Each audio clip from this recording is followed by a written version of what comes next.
A gente tem que ver, gente, que essa questão da evolução humana, né, é a maior conversa para boi dormir que tem. Porque se a gente Teoria de Darwin, se a gente o seguisse macaco virando homem até hoje, né? O que a ciência fala pra gente que foi, vocês vão ver que, por exemplo, eles vão falar o quê? As girafas foram evoluindo e aumentando seus pescoços para se adaptarem a comer a comida que estavam em árvores cada vez mais altas, né? Só que essa explicação, gente, né, é como se você pegasse uma cabra e fosse cada vez deixando a árvore ficar mais alta e ela tivesse que esticando o pescoço ali para comer cada vez mais, aí você teria como falar que basquete faz crescer.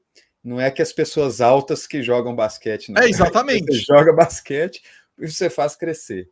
Exatamente. Então, só que o desenvolvimento muscular do pescoço na vida da girafa evolutiva, ele não é transmitido aos filhos, entende? Ainda que uma girafa tivesse se desenvolvido, que tivesse ali esticando seu pescoço o máximo para comer uma folha, se essa girafa tiver filhos, os filhos não vão nascer com o pescoço esticado, porque não houve modificação genética.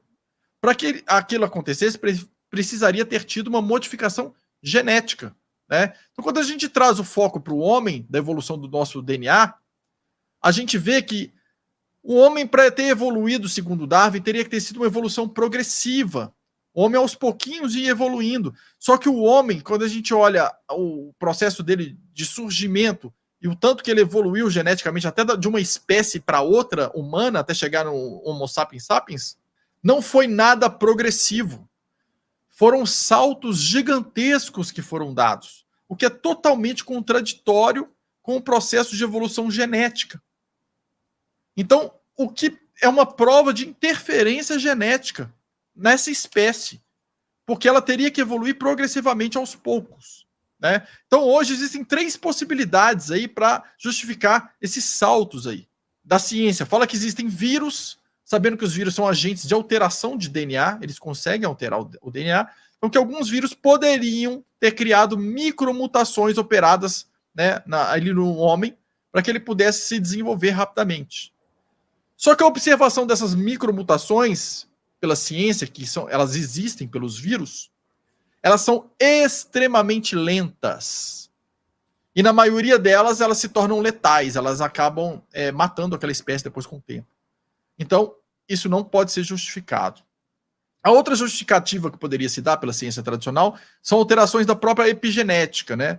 Mas para que isso se sustentasse aí, a gente precisaria encontrar indícios conclusivos para atestar que a evolução de uma espécie para outra, que teve evolução ali, epigenética de uma espécie para outra, a gente nunca conseguiu validar isso. Isso nunca foi validado.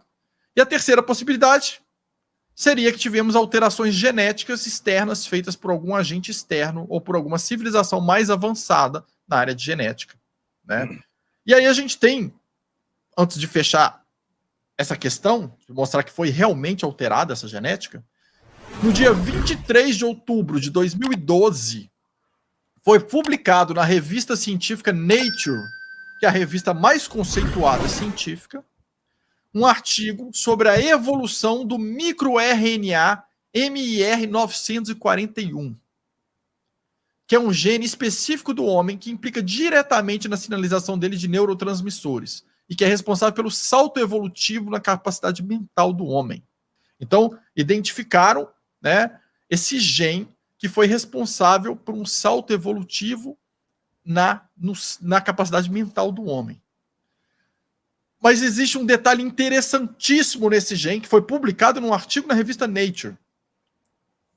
É que esse gene se encontra hoje, gente, naquela parte do DNA que não codifica, né, que antigamente a gente chamava de DNA lixo, a parte que não codifica. Mas se ele influenciou tanto a espécie humana num salto quântico para o desenvolvimento de suas habilidades mentais, um dia esse gene esteve na parte que codificava. E a grande questão da ciência é: quem ativou esse gene?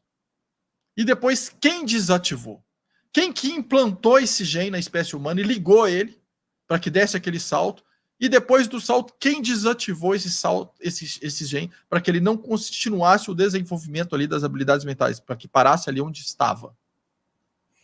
Entende? Eu estou dando argumentos aqui para vocês entenderem que a gente não está falando de uma historinha que a gente leu nas tabuletas de argila sumérias e porque a gente leu ali, então a gente está repetindo e falar que a história foi assim. Eu estou dizendo que quando a gente pesquisa em diversas áreas da ciência de hoje, você consegue encontrar provas, e as pesquisas feitas em Ratanabá e nos caminhos do Piabiru, né, feito por toda a equipe ali com o presidente Urandir de Dáquila Pesquisas, elas vão demonstrar cada vez mais com provas concretas, né, e físicas, tudo isso que é contado, né, sobre o processo de criação do homem aí ligado a essas outras raças que teriam vindo de fora. Né? Então, quando a gente pesquisa, entende o processo, peraí, então falando de engenharia genética, a gente tem provas de que isso aconteceu?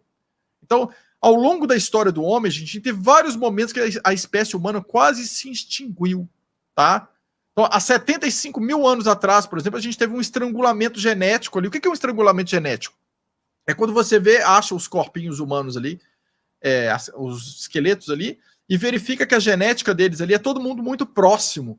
Quer dizer que não tem variedade genética, quando quase todo mundo de uma população morreu, sobraram poucos indivíduos ali, eles tiveram que ficar se multiplicando entre eles, com pouca variação genética, eles chamam isso de estrangulação genética, porque houve catástrofes, algumas coisas aconteceram. Né? Então, quando a gente vai acompanhando os processos de estrangulamento genéticos ali, a gente vê, né, eu não vou poder me estender nessa parte aqui, que é assunto... Eu tenho uma live inteira só sobre isso lá no meu canal, sobre essa parte de estrangulamento genético,